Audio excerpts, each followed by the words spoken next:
কি মুরব্বী, কি অবস্থা? সবাই খুশি তো না? সবাই এতদিন যারা উড়াই পালাইবেন, দৌড়াই পালাইবেন, হাম করিয়েন, তাম কর্ম, ইন্ডিয়ার সাথে একটা যুদ্ধ চাই, মায়ানমারের সাথে দুইটা যুদ্ধ চাই, মোটামুটি এখন যুদ্ধ লাগছে ভারত পাকিস্তান।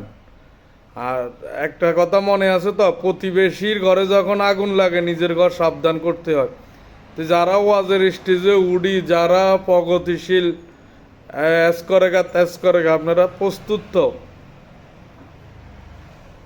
সবাই প্রস্তুত হন, যে কোনো মুহূর্তে যে কোনো দুর্ঘটনা হইতে পারে।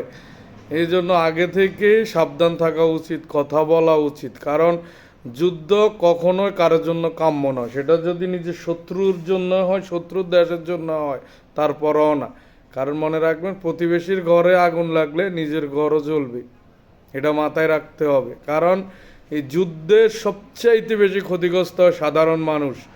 যুদ্ধে সবচাইতে ক্ষতিগ্রস্ত হয় মহিলা এবং শিশুরা। আজকে যে ইন্ডিয়া পাকিস্তানে বোম মারলো, কয়জন আর্মি বা বিডিআর পুলিশ মারা গেল? যারা মারা গেছে সবাই নিরীহ নিরস্ত্র মানুষ।